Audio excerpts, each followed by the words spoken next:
Hey everyone, it's Fitz with your post-game talk. No more walking. We're done with that.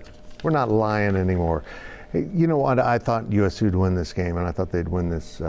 If I had bet it, I would have bet USC in a spread of 2.5. I just didn't think without Naquan Tomlin and now the loss of Keith Glover, this team was going to be prepared for this game, and they weren't.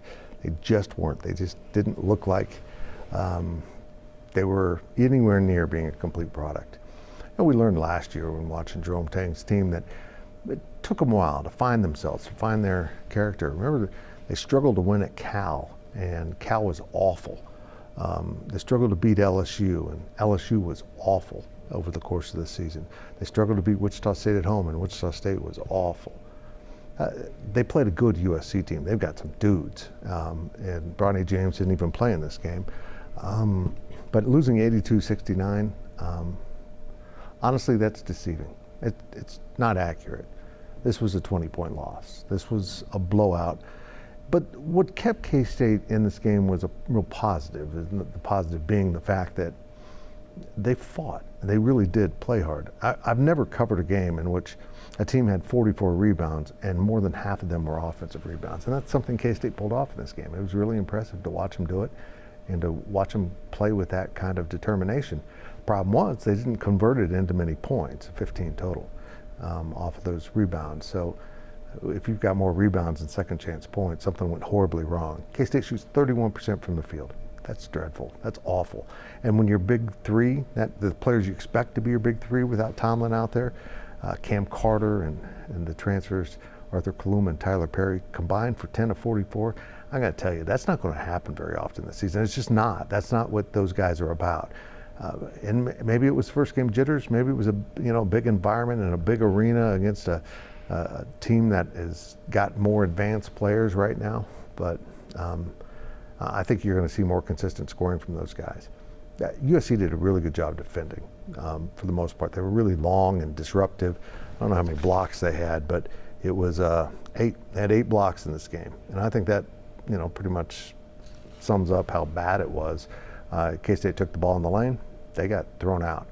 Some of these guys are going to have to learn to finish better, including Tyler Perry. You're not at North Texas anymore, man. This is Big 12, Pac-12 basketball in this case, and these guys can defend and they know what they're doing. So this was a great starting point, but not a great performance. As Coach Tang said from this seat a little while ago, they know what they need to work on now. They know they've got a lot to work on. And they'll get back to the gym.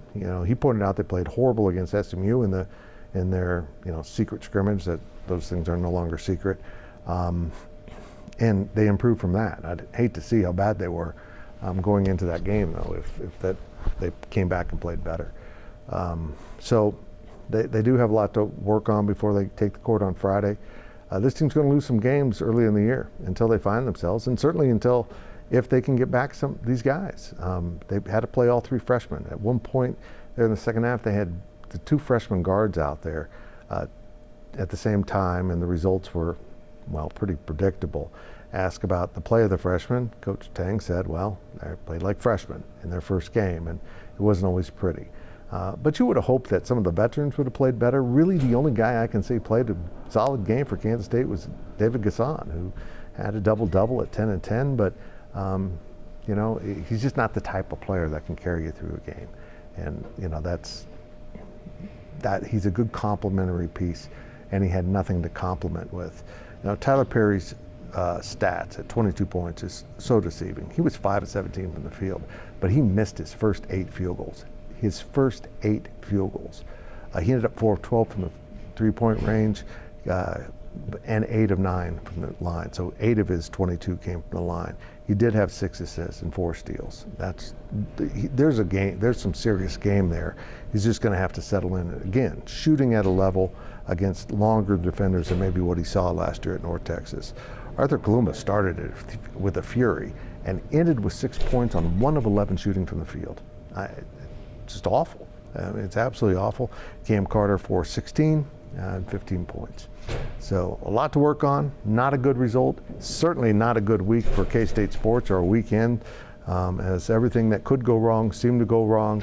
But you got to keep pick up and move on and get better, and we'll see what the next week holds. K-State basketball on Friday in Bramlage Coliseum. K-State football on Saturday at Bill Snyder Family Stadium. Baylor coming to town. So, a new week, new opportunities, and I got to catch a flight in the morning. Hope you enjoyed what you saw. If you stayed up to watch that, K-State scrapped, but overall, they were crap.